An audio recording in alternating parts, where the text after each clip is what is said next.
Hello and welcome back, everybody, to the Pierce the Canvas podcast. This is Pierce, as always. Here we are with the Blood and Guts AEW Dynamite Blood and Guts, the long-awaited since May 27th last year, I believe it was, that we've been waiting on this match, and finally we got it. Of course, back then it was supposed to be the Inner Circle versus the Elite.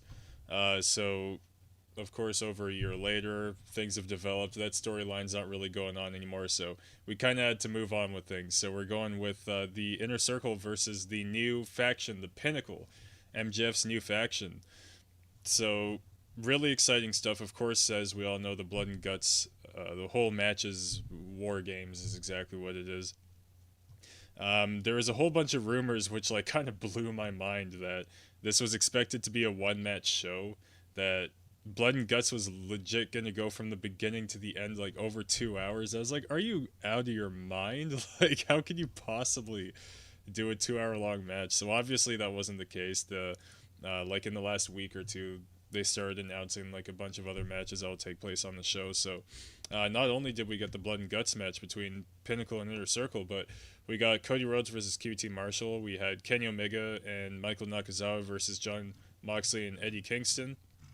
A lot of storyline development, and even next week's show is looking pretty awesome. Again, we're going to be seeing John Moxley face Yuji Nagata for the New Japan United States Heavyweight Championship. So really exciting stuff coming up, and this show was pretty damn good. I guess maybe the finish of the Blood and Guts match was a little underwhelming, to be honest, but we'll get to all that.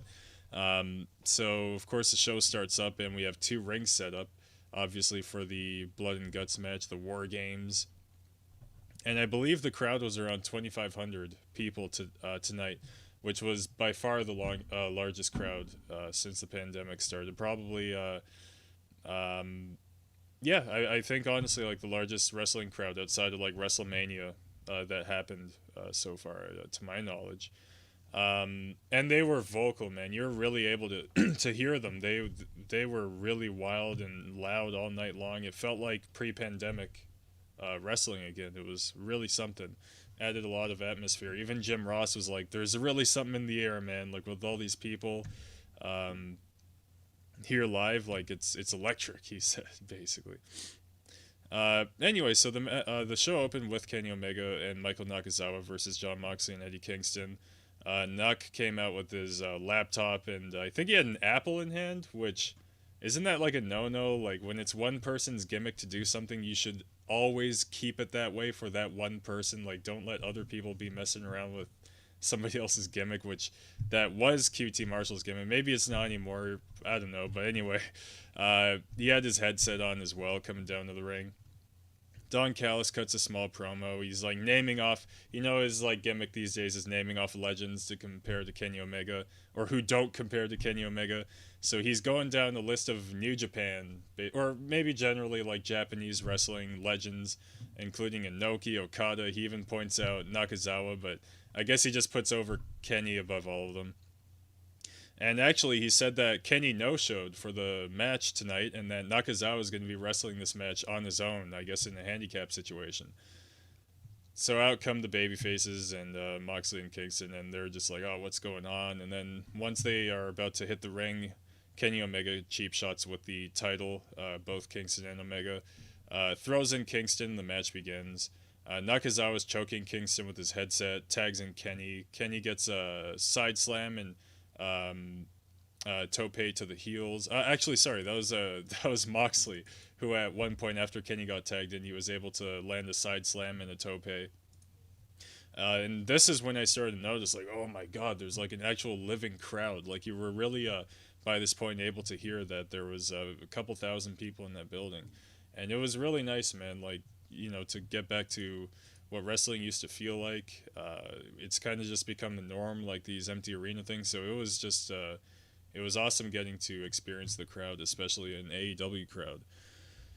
So the heels are working over Kingston, and Kenny lands a Katoro Crusher. Eventually, both Kenny and Kingston were able to get hot tags, and it was actually really funny. So like Moxley and Nakazawa come in, and Nakazawa just like comes in. When it's a hot tag, they have to look like they have a lot of energy, and I don't know why. Just Nakazawa looked kind of out of place. I guess because he's just like a jobber going up against John Moxley, but it just like I cracked up. I was like, that's kind of funny. This guy, Nakazawa with the big hot tag. Um, so Moxley's able to land a German suplex and a Gotch pile driver to Nakazawa. Kenny's able to break the pin. Kenny eventually just takes off. He's like, I don't need this, like Jack Swagger did in his match with Booker T in 2010. Yeah, I remember Strange Things. John Moxley and Eddie Kingston do a clothesline and suplex combo for the finish to Nakazawa. Post match, out come the Young Bucks dressed like a couple dicks. Like Matt was like pretty much in like beach gear, or one of them were, and the other was like in just the most like dick looking gear of all time. I guess because we all know they're rich, so they're basically trying to dress with like really ridiculous but like rich kind of clothing, so they just look like a couple dicks. Good Brothers actually come in for the attack on the baby faces. Young Bucks join for the attack. Matt Jackson super kicks Moxley after like taking off his shoes for some reason. I guess he had like slips on, like kind of deal. Out comes Kenny again, and he's with Brandon Cutler, who's filming for BTE. I think Brandon Cutler might be heel because like he was basically filming the Elite attacking Moxley and Kingston for BTE, but he just like he had like this smile on his face the whole time. So I think that's like it's pretty official. Like he's a part of the Elite. He's heel. Cool. Brandon Cutler's heel. The Elite assists Kenny to land a one-winged angel on Eddie Kingston and Mox a pin, of course, because nobody's ever kicked out of the one-winged angel. It'd be funny if like it wasn't even during a match. Kingston, just to fuck with him, just goes imagine, imagine that's the quickest way Eddie Kingston could possibly have lost his job. If he just did that, he's like, let me just fuck with him. So next we have the QT Marshall versus Cody Rhodes match. Of course, this is stemming from QT breaking up with the Nightmare family. Not just breaking up with them, but starting his own faction with other members of the Nightmare family who are all now heels. And I guess QT is trying to make it clear that he doesn't want to be known as the Cody Rhodes guy. So that's pretty much the issue at hand here. And so Cody's hot at the beginning of the match and immediately goes for the attack before his entrance music is even out. Lands a standing vertical suplex. He's about to whip QT with his belt, but the referee stops him. QT has his own belt thing with his name on it now, and he proceeds to whip Cody with it. No disqualification for some reason. I'm starting to think that, honestly, they should just establish it as a rule in AEW that DQs aren't a thing. Because there's a couple times in this show that it was just stupid. It was like, just officially announce it. Just come out and be like, okay, we don't we don't have disqualifications here. Because they clearly just don't. Cody rakes the eyes, rakes the eyes and the back, and heads up top. QT throws him off with a belly to belly, lands another belly to belly, not from the top rope, but got two in there. So Arn Anderson gets pissed off at one point and starts getting in QT's face. QT shoves him. Arn punches him in the face. Oh yeah, this is the part I'm talking about. He literally just punches him in the face right in front of a ref who is not distracted. And he starts stretching him on the corner post, like, I don't know, pulling his head against the corner post or something. And referees are just, there's like a herd of referees just stopping him. Just stop it, man. Stop. Like, there's no disqualification whatsoever. So it's like, I understand AEW doesn't want to do these screw job finishes and stuff, but just come out and just be like, disqualifications aren't a thing. Like, because they're not. And then this was just fucking weird. I don't know what the hell this was about, but Cody was going for a sunset flip at one point and pulls QT's tights down, exposing his ass. And I just, like, I don't know, I'm going to analyze this ass situation here. I'm just like, was that a work or not? Because they censored it perfectly. Like, they perfectly censored And so I'm just making the point that if it was a botch and that all happened live, um, I don't know how they would have gotten the censor so quickly. So I feel like that was supposed to happen, which is just weird to me. Like, why did that happen? Uh, Fucking beats me, bro. But anyway, shortly thereafter, QT Marshall lands across Rhodes for a near fall on Cody Rhodes. Um, Lands a buckle bomb, attempts a tombstone, but then they do that thing where like one guy has a tombstone position and then they go over, the other guy has a tombstone. They do that about 3 times until Cody has the advantage and lands it for a near fall. And shortly thereafter, lands a crossroads of his own for a near fall.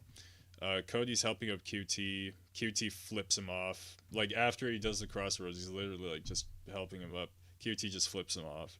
I hope I don't get banned for that. Cody locks into figure four until he taps, until QT taps. And for some reason, Cody was bleeding from like the eyebrow all the way down like his chest. I'm not too sure what happened there. I don't think it was a blade job or anything. I think some like got scratched or something. Yeah, so good match. I thought it was good. I thought it was QT Marshall's best match, and I think whatever, decent heel. You know, I'm not over the moon for the guy at this point or anything, but hey, whatever. I don't really have a problem with what they're doing with him. So it's cool stuff. So next we have Ethan Page and Scorpio Sky with Marvez.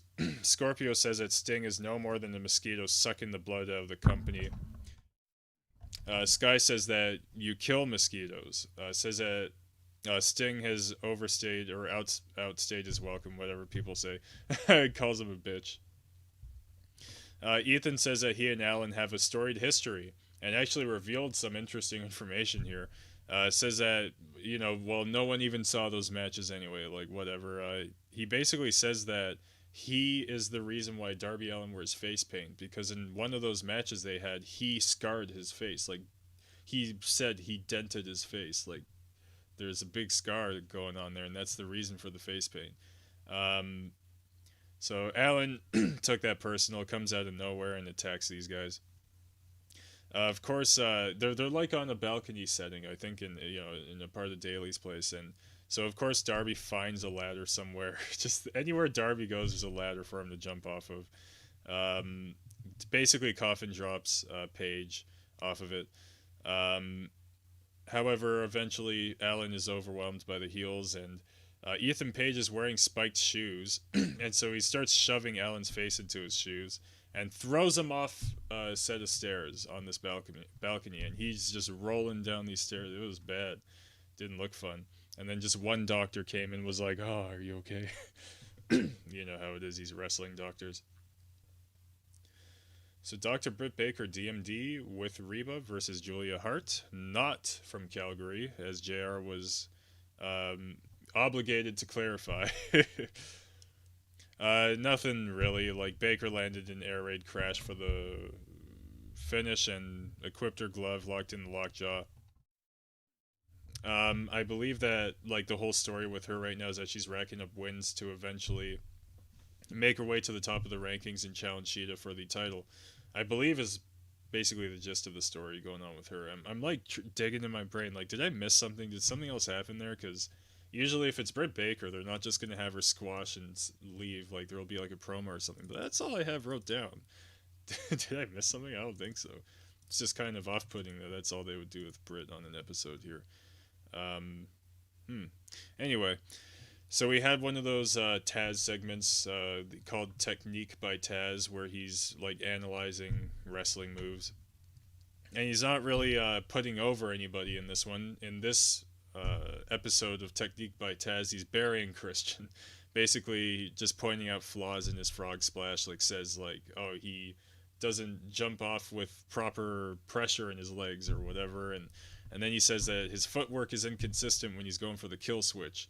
And they show like 10 or 15 replays of him getting thrown around by Will Hobbs. They just kept going, just kept showing the replay. Cool. So yeah, that's. I think this is leading into the Brian Cage Christian match. Not sure when it's taking place. I don't think it's next week, but whenever that happens. So next up was a four-way tag team match. The winner earning a title shot. It was Varsity Blondes versus Jurassic Express versus SCU versus the Acclaimed. Max Caster, of course, had a promo to cut during his entrance and said that basically that Daniels is old. He'll be on Dark Side of the Ring, which was freaking awesome. I love that line. He probably said something about everybody, but what I caught was he said that he's going to turn Luchasaurus into a fossil and called the Varsity Blondes cucks. That all made me laugh. Luchasaurus, at one point in the match, is able to chokeslam the Varsity Blondes onto each other. Chokeslams Kazarian over the top onto them. And turns around for a roundhouse kick on each member of the Acclaimed and double teams with Jungle Boy for a near fall. Brian Pillman Jr. gets a springboard clothesline for a near fall. Christopher Daniels lands a flatliner on Luchasaurus on the outside. And for the finish of the match, Frankie Kazarian and Christopher Daniels landed a Tombstone slash BME, best moonsault ever combination for the win. So that's right, we saw two Tombstones on this show. Because again, earlier it was done by Cody Rhodes. So there you go. So not only did SCU win, but because SCU won, they continue to be a tag team. Not only that, but they are actually challenging for the tag team titles next week against the Young Bucks. So I guess the writing's on the wall. Like, this is going to be SCU's last match. Because, you know, they said, I don't know if you remember that AEW Dark promo from the Britt Baker segment where Frankie Kazarian laid down the law and said, hey, next time you and I lose a tag team match, we're done as a team. It's over. And so we're going to see exactly that take place next week. It's a pretty good way to get heat, honestly, on these heels. So we see a preview for Moxley versus Nagata for next week. We see Moxley Japan video package, and they went all out, like just showing all these New Japan clips and stuff. It's just so cool. It's still like fresh to me, this New Japan AEW relationship. So it's always relieving, like really seeing it in action. And yeah, so they like showed a whole video package of Jon Moxley from New Japan. I feel like a whole bunch of the audience like probably had no idea about any of this stuff, you know. So it's cool that they're really showcasing it here. And they were referring to him throughout this video package as Death Rider over and over again. And I don't think that he has ever once been referred to as Death Rider on AEW, ever. I don't think it's ever happened. So this is the first time they're actually calling him by his NJPW moniker. What will put the cherry on top for me is if Moxley can use his New Japan theme song next week on Dynamite. I actually kind of like it maybe a little better than his AEW one. Maybe because I hear the AEW one every week or, you know, so often. So Moxley has a bit of a promo to cut on Nagata. Apparently Nagata called him a little punk at some point. I think I like saw that clip or whatever. Says that Moxley invited him to Dynamite, you know, and laid down this challenge out of respect. But says that, you know what, even sometimes legends need to learn something, and Nagata will learn not to talk shit about me, basically. He didn't say shit, but he said basically not to talk shit about me, especially with the title on the line. Proceeds to threaten to choke him out and dump him on his head. Says that Moxley says that we often ask, like, when is Nagata just gonna stay down and not get back up again? Well, Moxley says we'll find out soon. He says when the bell rings, he has no respect for anybody, which I believe, to be honest with you. Judging from how that guy wrestles. So Tony's announcing that Double or Nothing there will be a like there's a match announcement basically that he's going to be making for Double or Nothing. And actually, I'm kind of going ahead of myself. The Blood and Guts cage was down. The War Games cage was, they did a little showcasing of it, you know. They had all the spotlights everywhere, and the only thing that was missing was the doom doom doom doom doom, you know, from WWE when they bring down the cages. But yeah, they had like cool lighting and everything. So what we're thinking is, oh, the Blood and Guts match is about to start. The cage is here and everything. But then no, it's Tony Schiavone. We actually had a couple segments left until the match began, and a few commercial breaks. They went pretty heavy for the next like 20 minutes with the commercial breaks here. But anyway, what I was saying before, Tony Schiavone has a Double or Nothing match announcement and welcomes out Kenny Omega. who's wearing his AEW title. Nakazawa is behind him carrying the TNA, Impact, and AAA belts. So they actually had all four belts on the show today. Uh, Tony says that he's never seen somebody with four belts. He was pretty much like putting over Kenny, like almost like he was a babyface. It was kind of getting weird. Kenny, and then Kenny was asking the crowd, "Are you guys ready for blood and guts?" But then that was pretty much where the babyface ness ended, and said that he's a busy man. We see the gold. Gets Nakazawa to pose with all the gold for us, show us all the gold. Kenny says that he's been collecting gold all over the world, says there will be a match to decide the next contender. Uh, Hands the mic to Tony to announce the match officially, and announces that it will be Pac versus Orange Cassidy. And honestly, they kind of did that thing. I hate to say, but they kind of did that thing again where like it just felt really hyped, and I was like, oh shit, like is it gonna be Daniel Bryan or something? You know, because Daniel Bryan recently apparently his contract really did end. As to whether he re-signed by now or not, we don't know. But the fact of the matter is that his contract did end. So I was like, yeah, maybe it could be that, but no, it was just Pac versus Orange Cassidy, the number one contender match to decide who challenges at Double or Nothing. Kenny's like, forget this Orange Cassidy guy. Like, who the hell is that? Give me just the match with Pac. I'll just face Pac at Double or Nothing. He basically says, that's the match at Double or Nothing. Tony restates, no, it will either be Pac or Orange Cassidy. So out comes Orange Cassidy, and Kenny's literally just acting like he doesn't exist and says that he sees people with their hands in their pockets everywhere, kids dressing up as him for Halloween, says he'll never be championship material, says the only thing that's championship material about him, and he ripped off from Kenny, and then he proceeds to take his sunglasses off, and he says, you stole this Shades idea from me. I made sunglasses cool. That's what Kenny Omega was saying. So apparently Kenny Omega was around in like the 1950s. I don't know. I feel like the 50s or 60s is when sunglasses started getting cool. And he takes Orange Cassidy's shades and gives them to Knock. And Knock looks cool with the shades. You know, he's got the shades and he's got the belts and everything. Knock has never looked cooler in his entire life. I guarantee it. Kenny says that he won't be seeing Cassidy in a title match anytime soon. I think he even said for the next 10 years. And that was pretty much it. I might have missed like a couple of things he said, but that was basically that. So, yeah, we're going to see Pac versus Orange Cassidy. Not the first time we're seeing that match. Yeah, we'll see. I'm sure it'll be a great match. I just don't think it was, I felt like the hype was a little, like, I was like, shit. I thought they were going to announce something crazy. But it's okay. Maybe that was my fault, and I admit that. I shouldn't blow my expectations through the roof. So yeah, so that happens, and then we go to commercial, and I'm like, all right, after commercial, blood and guts. Nope. So back from commercial, and Tony Schiavone's welcoming Miro for some reason. So clearly they were trying to kill time. You know, they had about 40 minutes for this match, and by this time it was like 9:15. So they're like, we just got to kill time.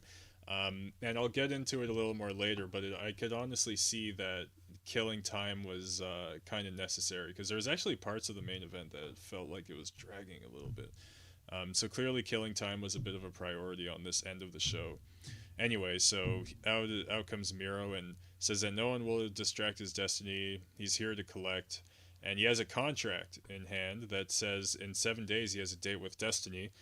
Reads the contract, which states that he is getting a match with Darby Allin for the TNT title.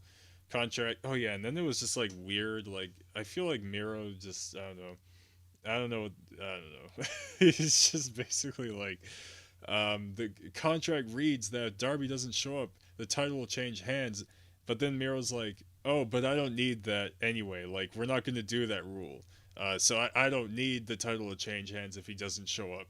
But I'm like, okay, well, why did you mention that exactly? Like, whatever.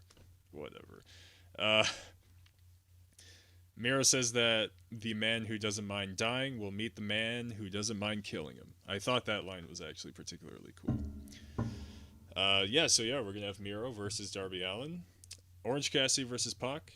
Young Bucks versus versus SCU. for the World Tag Team Championship. Tony interviews Jade Cargill. Cody Rhodes makes an announcement for Double or Nothing.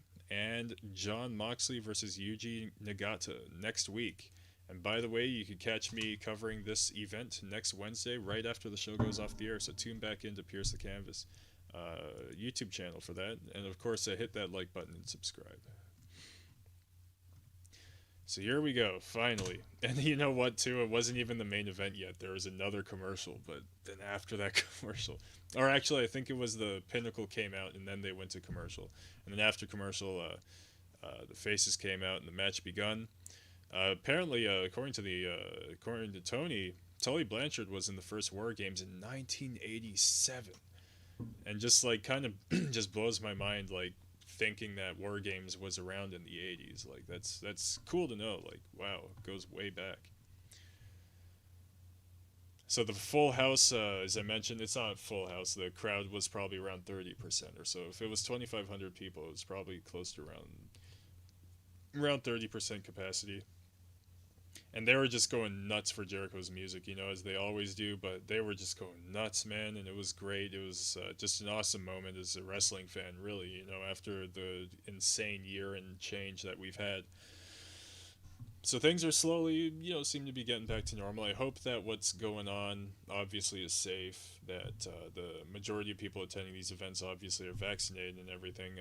But I will say selfishly so that it's just so great having the fans back. So of course, from last week, we know that Sammy Guevara decided to start the match. So he does. Dax Harwood begins the match for the heels, and that goes on for 5 minutes. So again, the match starts with just the two people for 5 minutes. After 5 minutes, the first person on the heel team gets in, and then from that point on, it's 1 minute intervals. After every 1 minute, somebody comes in. But for this first one, it's 5 minutes. So Sammy Guevara and Dax Harwood basically have a 5 minute match here. So Spinebuster by Harwood goes for a pin, but the rule is, that's the other thing, the rule is submit or surrender, and also the match doesn't start until everybody's in the ring. So literally, like, the match isn't even begun at this point. So Harwood got on the top rope at one point. I'm not sure exactly why. And what I mean by top rope, I'm not saying like the corner. I'm just talking just he just got on top of the top rope on one of the sides of the ring. Guevara joins and they're basically trying to push each other and shove each other into the chain fence, tear each other apart. Sammy throws Harwood from end to end of the cage, busts Harwood open, and it was this match had a lot of like kind of not so believable blood spewing. Like, he was just like throwing him around from the side of the cage to side of the cage. Didn't even look like he bumped his head on either side, but then he's just bleeding everywhere. It's like, alright. Which is, I guess that's fine. Sammy lands a sick ass springboard cutter. Like, this guy, when he really, like, just goes out on certain moves, man, he goes out and kills it. And this springboard cutter looked awesome. And time's up at this point, 5 minutes up, and in comes Shawn Spears. So now it's 1 minute intervals, so every minute somebody comes out from this point on. Lands a sit-out spinebuster on Sammy. Spears entered with a chair and set it in the corner. Sammy is overwhelmed and takes a chair headshot from Shawn Spears. That's one of two in this match, one of which I swear to God was like a 2005 level headshot with a chair. Like, it was nuts.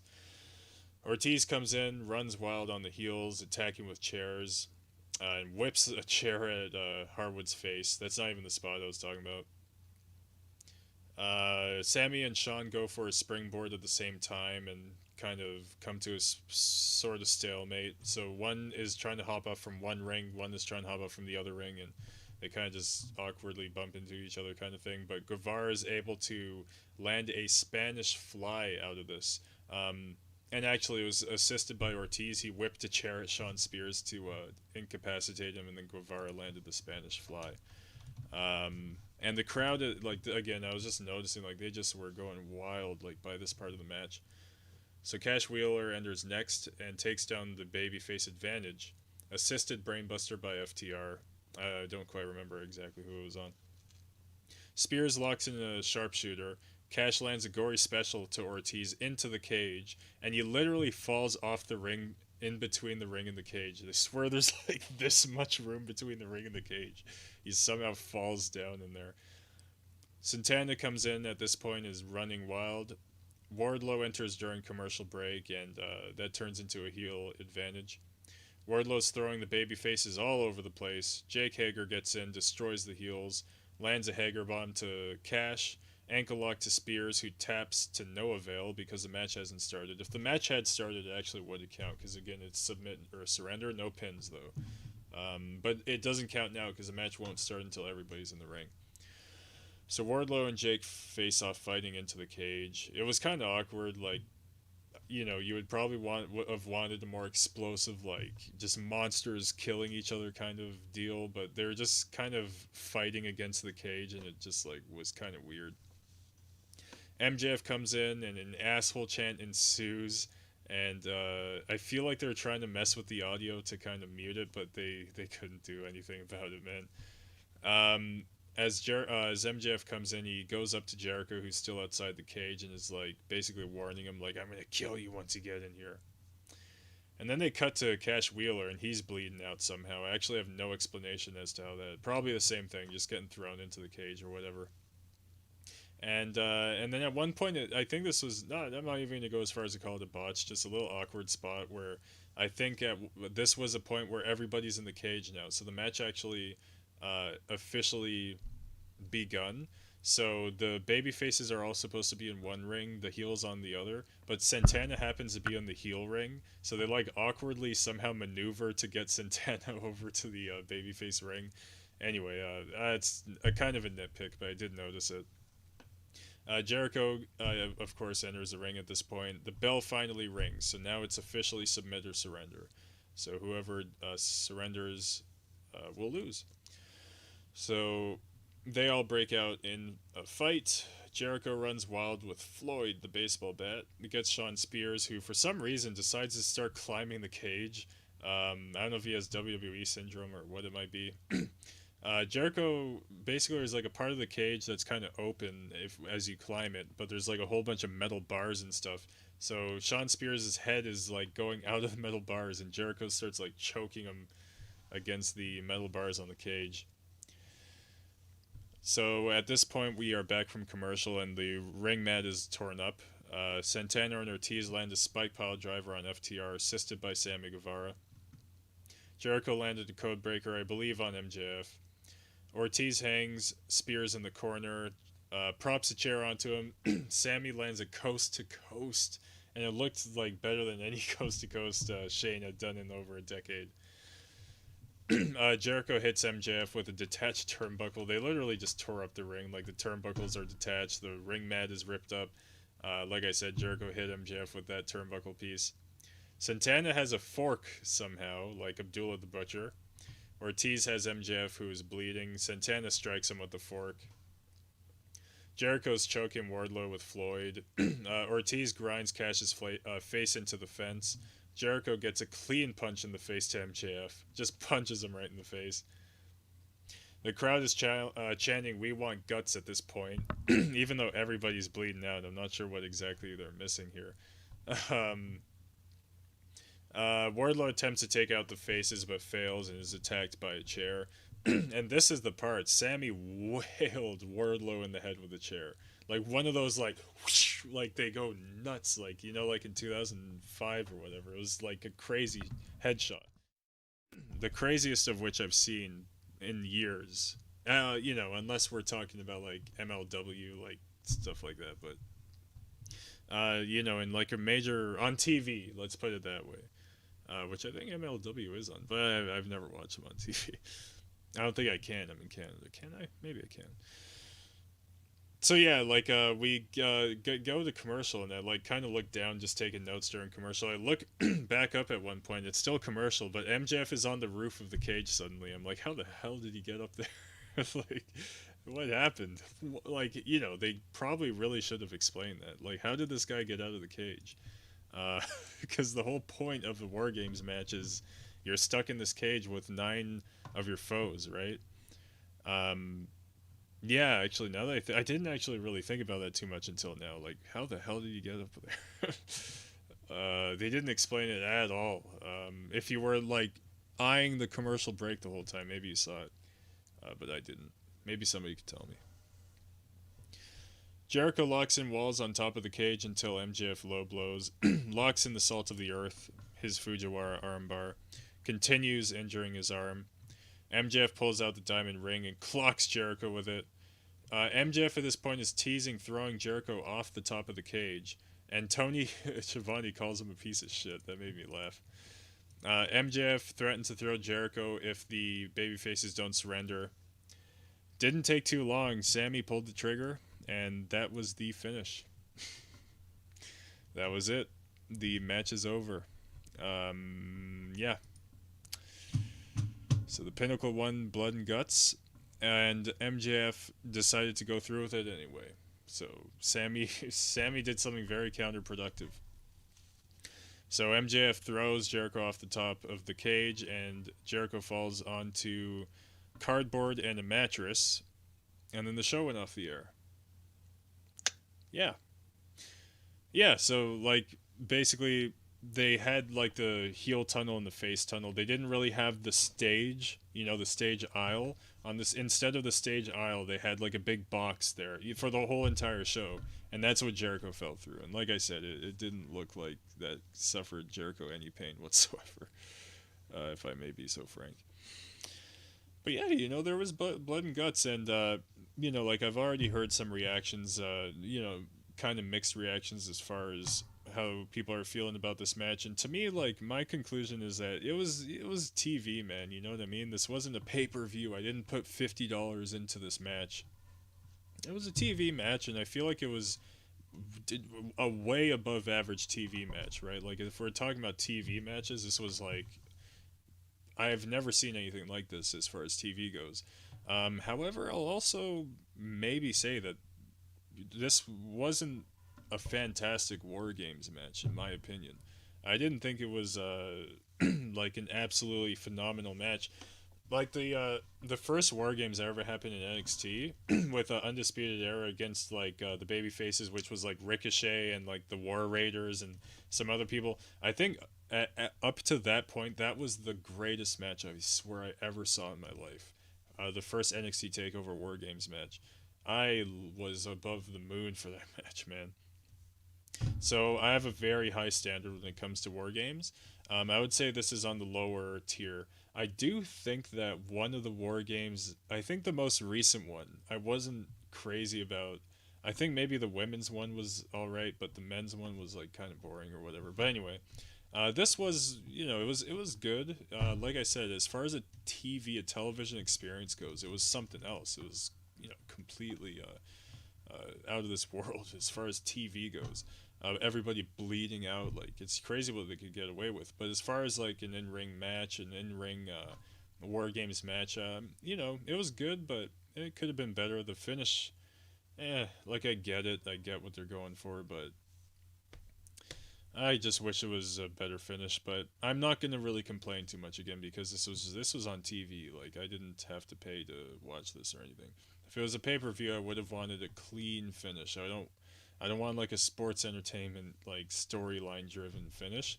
But again, we're on TV here, so it's a whole different ball game. So as tempted as I am to review this match as it was a pay per view match, I can't really. So thumbs up across the board for the show. I thought they did a good job. They pulled off the Blood and Guts event. Finally, we got it after a year and a couple months, or a year and just over a month. And so onwards with greater and better things. We're gonna have New Japan title defense on Dynamite next week, so that's extremely exciting. Extremely exciting for me. If you are a New Japan fan, they just had an amazing NJPW World Heavyweight Championship match, title defense of Will Ospreay against Shingo Takagi. That's one of the best matches I've seen this year. It happened just the other day. I would check that out if you have New Japan World. Go out of your way to check out that match. It was really good. I just thought I would say that, just talking about NJPW. But yeah, really looking forward to next week's show. we will be back to cover that as always.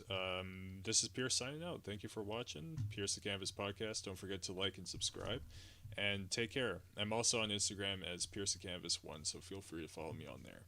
Peace out, guys.